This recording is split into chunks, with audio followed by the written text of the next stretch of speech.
150 000 Chinois en Israël chaque année. Les chiffres montent tous les ans.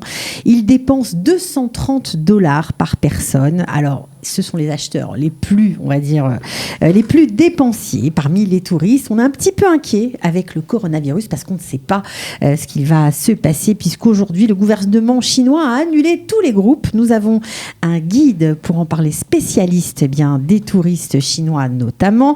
Elle s'appelle Judith Goldcher. On est ravis de l'accueillir. Merci à vous. Comment ça va, Judith ? Ça va très bien. Bon, alors je suis un petit peu tendue pour vous parce que là, ça veut dire que spécialiste des touristes chinois, mais là, c'est compliqué en ce moment. Oui, on peut dire que depuis que je suis guide, j'ai eu vraiment beaucoup de demandes et les groupes se suivaient les uns après les autres. On n'avait pas de repos en tant que guide sinophone et là, d'un coup, du jour au lendemain, depuis fin janvier, en fait, ça s'est arrêté du jour au lendemain. Il y a eu carrément des directives du gouvernement. Oui, du gouvernement chinois et tous mes groupes ont été annulés les uns après les autres. Alors, jusqu'à cette fameuse épidémie, on peut dire qu'Israël avait la cote chez les Chinois. Alors, est-ce qu'on peut savoir ce que les Chinois cherchent chez nous ? Pourquoi ils aiment venir en Israël ? Alors, il y a plusieurs raisons. Une raison principale, c'est la technologie, parce qu'il faut savoir qu'Israël, en export, numéro 1, c'est la high technology. Okay. Donc ça les intéresse de venir visiter, voir. En particulier, moi j'ai beaucoup de touristes chinois qui me posent des questions sur l'agriculture dans le désert, comment on a fait pour faire fleurir le Negev. Et donc ça les intéresse beaucoup. La deuxième chose est le fait que en fait, les Chinois, ils aiment beaucoup ce qui est exceptionnel, ce qui est hors du commun, différent. Et en Israël est le seul pays juif au monde, donc ça c'est déjà quelque chose qui les attire. Ils veulent savoir qui est le peuple juif, quelle est cette terre d'Israël. Le peuple juif aussi, pour eux, ils le savent, a une histoire très longue de plus de 5000 ans, et les Chinois aussi, c'est un peuple qui a une histoire aussi longue, donc ça les intrigue. Et puis autre chose en Israël, comme la mer Morte par exemple, qui est l'endroit le plus bas au monde. Alors ça aussi, ils veulent aller voir, ils veulent aller se prendre en photo dans l'endroit le plus bas au monde. Voilà. Donc tout ça les attire évidemment. Voilà. Alors qu'est-ce qu'ils achètent ? $230 par jour et par personne, c'est beaucoup. Ils achètent quoi ? De la technologie ? Alors voilà, c'est une moyenne, $230 par jour, c'est une moyenne. Et en fait, cette moyenne, on arrive à ça parce que beaucoup de Chinois viennent en Israël acheter des diamants. Alors ils sont... en fait, ils ont une vision aussi des Juifs, il faut le dire, que nous sommes... Si tu es juive, alors tu es très intelligente et tu sais comment faire de l'argent et tu sais aussi... en fait, pour eux, on est le peuple du livre, le peuple de la sagesse, et il faut apprendre de nous. D'accord, ok. Donc nous sommes un exemple à suivre. Et pour le diamant, on est l'exemple on est connu pour polir les diamants, les professionnels. C'est-à-dire que les Israéliens ou les Juifs sont connus ? Les Juifs. Les Juifs. Mais comme Israël représente... les Juifs, voilà. Donc forcément. Voilà. Ok.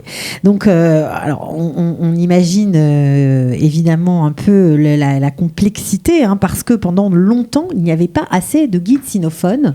Et c'était un peu la profession d'avenir. Oui. Donc là, c'est un peu la galère. Oui, alors le ministère du Tourisme, ici en Israël, s'est retrouvé face à un problème parce qu'il y avait beaucoup plus de touristes que de guides pour les guider en chinois. Donc, ils ont fait venir des Chinois, ou aussi ils ont des Chinois qui sont en Israël, qui travaillaient par exemple dans les bâtiments. Okay. Alors, ils les ont fait venir en disant... On va vous offrir une formation, carrément ? On va vous faire une formation de guide. Alors nous, les guides en Israël, c'est une formation de 2 ans. C'est très dur. Ça a changé, c'est très dur. Ça a changé cette année. Ils ont réduit à 1 an et 2 mois, je crois. Mais moi, quand je l'ai fait, c'était 2 ans. C'est très, très dur, c'est intensif. Il y a beaucoup à apprendre sur tous les sujets. Et pour eux, on leur a fait un cours intensif de 6 mois. en chinois. Ouais. Et il devenait guide, mais il ne savait pas pour autant. Enfin, c'était juste pour pouvoir parler chinois, mais les connaissances, il les avait pas. Vous avez juste des connaissances succinctes, on va dire. Mais c'était tellement important, et c'est ça qui est fou, quoi, que le ministère du Tourisme a lui-même pris cette initiative pour permettre, de contenter, on va dire, toutes ces touristes. C'est quand même une manne économique pour Israël, il faut bien le dire. Oui. Alors, ça va avoir des conséquences, forcément, puisqu'avec ce virus terrible, là, c'est... Oui, alors là, c'est quand est-ce que ça va reprendre ? On ne sait pas. Il y en a qui disent 3 mois. Moi, je pense que ça va prendre un peu plus de temps, mais on ne peut pas se prononcer. Mais ce qui est sûr, et on en est certain, le ministère aussi du Tourisme en est certain, c'est qu'ils reviendront une fois le virus terminé, une fois qu'il n'y aura plus d'histoire d'épidémie. On n'a pas de doute que le tourisme chinois continuera de venir. Alors, vous parlez chinois vous-même. Vous avez même vécu en Chine pendant 6 mois, en Chine continentale. Qu'est-ce qu'ils trouvent en Israël, puisque vous les connaissez de l'intérieur, pourquoi ils nous aiment vraiment ? Alors, à part le côté historique et tout ce que vous avez dit sur les Juifs, mais est-ce qu'on a une similitude entre nos deux peuples ? Moi, je pense que oui, et je pense qu'ils le ressentent aussi. Alors, quand je suis arrivée en Chine la première fois, bien sûr, on a un choc culturel au début, comme quand on va dans... Bien sûr. Voilà, mais mon choc culturel était moins grand parce que je suis venue d'Israël. J'avais vécu déjà 5 ans en Israël avant. Je pense que si j'étais allée en Chine directement, venue de France, le choc aurait été plus grand parce qu'il y a des plus grandes différences dans la mentalité. Mais les Chinois sont tout aussi généreux, ouverts, sociables, que les Israéliens. Agressifs aussi. Voilà, ils ont aussi ce côté-là, comme on dit des Israéliens, qu'il y a la chaleur, mais il y a aussi l'agressivité. En Chine, c'est pareil. Je pense que ça vient de la même chose. Que quand on peut être proche de quelqu'un ou s'ouvrir facilement à quelqu'un, on peut aussi s'énerver facilement. Ok, alors on sait aussi que les Israéliens n'aiment pas être pris pour des frayeurs, comme on dit, n'aiment pas être pris pour des pigeons, et ils cherchent toujours le meilleur deal. Est-ce que c'est pareil pour les voyages, par exemple, de ces Chinois qu'ils organisent de longue date ou pas ? Alors, ce qu'il faut savoir, c'est qu'en Chine, les Chinois ont l'habitude, c'est comme ça que ça se passe là-bas, de se faire avoir. Mais même entre eux, en Chine, ça se passe comme ça.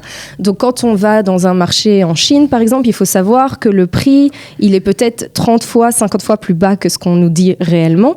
Il faut marchander, c'est dans la culture. C'est dans la culture. Et ils cherchent toujours, ils veulent de la qualité, évidemment, mais parfois, ils font passer le prix, ils veulent toujours le moins cher, quitte à ce que la qualité soit moins bonne, et ils vont aller vers le moins cher. Enfin, je parle surtout pour le tourisme, je ne parle pas d'objets... Bien sûr, donc, voilà. Parce que c'est notre sujet, mais alors ça veut dire quoi ? Ça veut dire qu'ils prennent des tours en Israël au prix très bas ? Voilà, en Chine, il y a énormément d'agences de voyage et il y a une très grande compétition entre les agences. Et pour que les agences puissent vendre des tours, ils rajoutent énormément de sites. Des fois, c'est impossible. On a des itinéraires avec un nombre de sites, c'est impossible à faire. Mais le principal, c'est que ce soit écrit, qu'il y ait le nombre le plus grand de sites à voir. Et le prix doit rester le plus bas. Et en conséquence, ce qui se passe, c'est qu'on les emmène souvent sur des sites gratuits. Par exemple, les églises, par exemple. Ok, donc en fait, ils voient une certaine... Oui, ils voient Israël d'une certaine manière et ils ne vont pas forcément aller à Masada, qui coûte cher. Et qui est le site, quand on va en Israël, à ne pas rater, par exemple. C'est pas grave, ça glisse. Ça glisse. Voilà. Oui, mais je pense qu'ils ne sont pas conscients de ça au début quand ils achètent le tour en Chine. Ils ne connaissent pas, ils sont pas conscients. Et quand ils arrivent et qu'on fait 1 église, 2 églises, 3 églises, au bout d'un moment, ils me demandent mais c'est qui Jésus ? Enfin, pourquoi on est là ? Et parce qu'il faut savoir, il y a des Chinois chrétiens, mais la majorité d'entre eux ne sont pas chrétiens.